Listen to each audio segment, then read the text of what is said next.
Hello everyone, welcome back to our YouTube channel Mohisa classes. आज lecture number 2 जिसमें हम पढ़ने वाले हैं डेथ के सिचुएशन में पार्टनर्स की कैपिटल की कैलकुलेशन कैसे की जाती है और जो भी उसका शेयर होता है, चाहे वो प्रॉफिट में हो चाहे वो रिवोल्यूशन में हो, ये सारी कैलकुलेशन आज हम सीखने वाले हैं। तो सबसे पहले आपको इन 7 पॉइंट्स पे ध्यान देना है। जब भी आप डेथ वाले पार्टनर के जो प्रॉफिट्स की कैलकुलेशन है या उसका शेयरिंग की कैलकुलेशन है वो करोगे, तो सबसे पहले उसको कैपिटल दी जाएगी, रिजर्व, P&L, ये सारी पुरानी चीजें हैं जो बैलेंस शीट में ऑलरेडी होंगी, ठीक है, तो वो दी जाएंगी ओन रेशियो में। उसके बाद न्यू गुडविल, जब कोई पार्टनर जिसकी डेथ होती है या रिटायरमेंट लेता है तो उस टाइम गुडविल की कैलकुलेशन एंड उसके बाद उसकी एंट्री कैसे करनी होती है, जो कि हम ऑलरेडी डिस्कस कर चुके हैं लगभग सारी बातें रिटायरमेंट केस में। सिर्फ आपके पास ये 2-3 पॉइंट्स, प्रॉफिट है, प्रॉफिट की कैलकुलेशन कैसे करते हैं, ये वीडियो नंबर लेक्चर नंबर 1 में आपको कंप्लीट समझा चुका हूं, on time basis, on sale basis, ठीक है। तो जो सारी चीजें हैं वो लगभग रिटायरमेंट वाले ही सिचुएशन में है और डेथ वाले सिचुएशन में सिर्फ प्रॉफिट इंक्रीज हो चुका है, प्रॉफिट कैलकुलेशन में करनी है, ठीक है। और इंटरेस्ट ऑन कैपिटल ड्राइंग भी यहाँ पे न्यू है। तो चलो एक एग्जाम्पल के थ्रू, एक प्रैक्टिकल क्वेश्चन के थ्रू हम सारी बातें अच्छे से क्लियर करते हैं। एबीसी पार्टनर है, उनका रेशियो है 2:1। एबीसी पार्टनर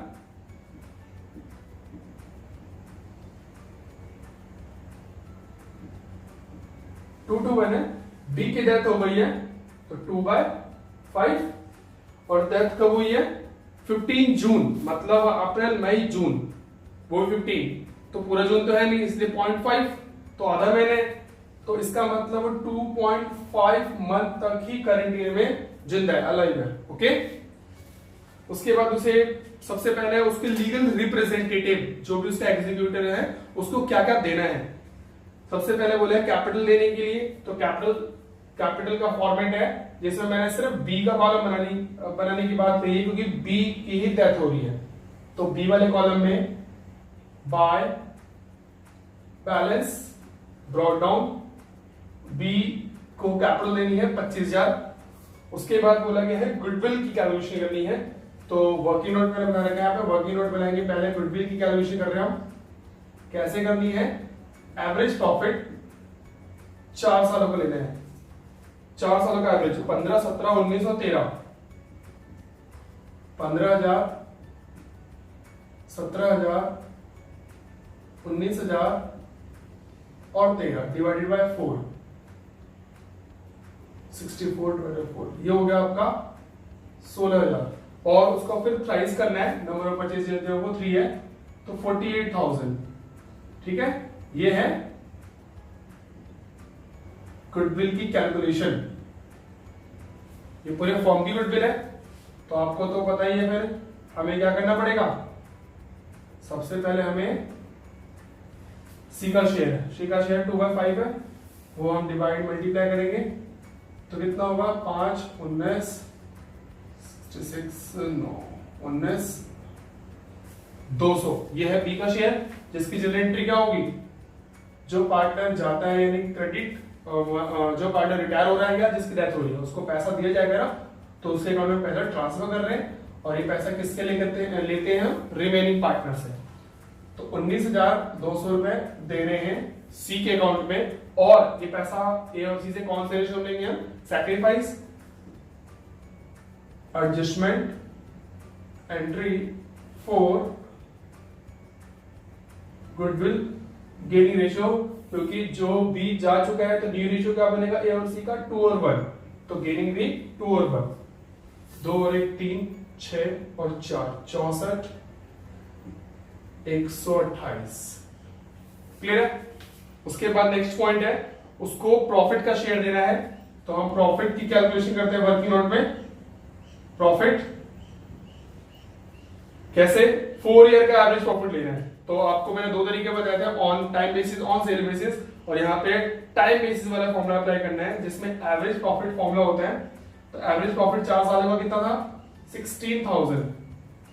उसके बाद फिर फॉर्मूले में था उसका शेयर कितना, 2/5, और इंटू में क्या होता है मंथ, जितने मंथ वो जिंदा है, अलाइव है, 2.5 मंथ्स, 2.5 मंथ्स, 0 0 से 0 कैंसिल, 6 5 3 8 8 5 40 40,000 40 एक जीरो कम कर लेते हैं 40 बटे 31334 1333 ये प्रॉफिट है। तो प्रॉफिट की एंट्री क्या होती है? Profit and loss suspense to किसको पैसा देना है? बी को 1333 बी के अकाउंट में 1333 रुपए एज अ प्रॉफिट। इसके बाद पॉइंट है नेक्स्ट, इंटरेस्ट ऑन कैपिटल देनी है।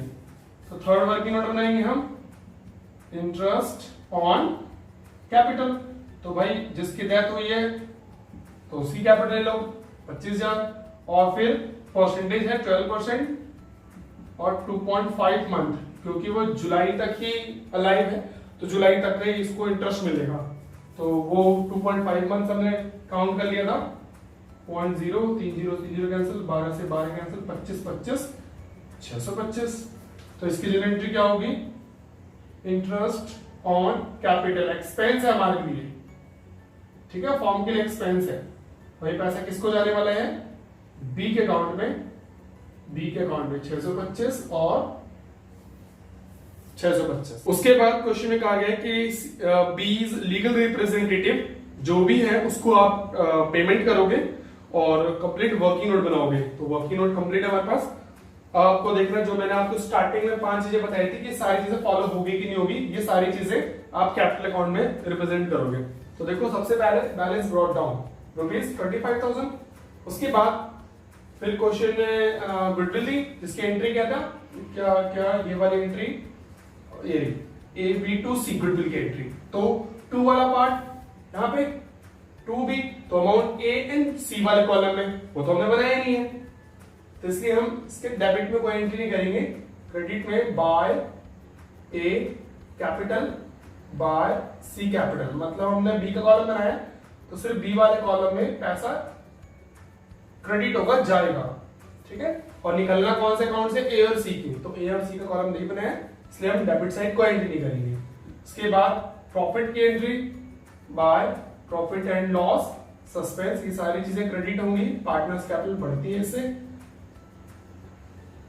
उसके बाद क्या देना है उन्हें?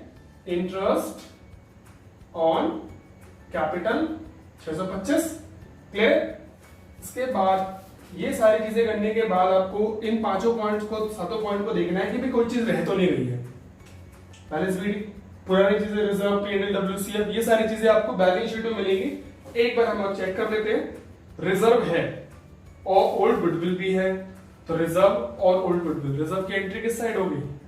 Credit side.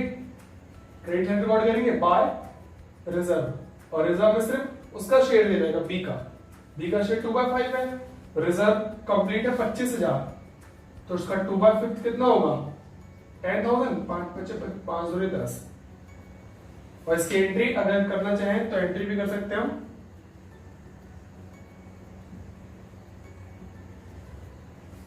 Reserve to B, clear. इसके बाद फिर एक ओल्ड गुडविल है, तो ओल्ड गुडविल को रिटर्न ऑफ करना होता है, तो 2 गुडविल। फिलहाल सिर्फ बी का शेयर हम कैलकुलेट कर लेते हैं 30,000 और उसका शेयर 2/5, 5 6 6 12,000। इसके बाद फिर क्या बताया मैंने? गुडविल की एंट्री हो गई इसके अंदर भी, और वैसे भी एंट्री होगी, प्रॉफिट कैलकुलेशन कर ली, इंटरेस्ट ऑन कैपिटल हो गया। इंटरेस्ट ऑन ड्राइंग मैंने कुछ बोला ही नहीं है, रिवोल्यूशन का कोई पॉइंट गिवन नहीं है, अगर होता तो आपको रिवोल्यूशन अकाउंट बनाना होता। इसके बाद असेट्स और लायबिलिटीज, किसी पार्टनर ने, यानी जो बी है उस पार्टनर ने क्या असेट्स या लायबिलिटीज ली थी कोई भी? तो नहीं है। इसके बाद लोन, अगर क्वेश्चन के अंदर बैलेंस शीट में लोन गिवन है जो पार्टनर जिसकी डेथ हो रही है उसकी, तो लोन अगर लायबिलिटीज में गिवन हो तो इस साइड क्रेडिट साइड रिकॉर्ड कर लेंगे, और अगर असेट्स में रिकॉर्ड हो तो डेबिट साइड रिकॉर्ड कर लेंगे, टू लोन या बाय लोन के नाम से, ठीक है। फिलहाल नहीं है। अभी सारे पॉइंट्स क्लियर होने के बाद आपको इसका अकाउंट क्लोज करना है, कैपिटल अकाउंट को 25।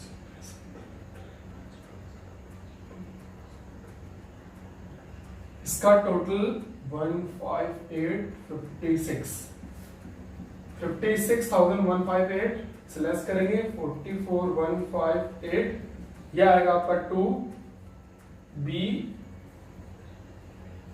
Executor account. ओके, इसके बाद हमें बनाना होता है बी एग्जीक्यूटर अकाउंट, जिसके अंदर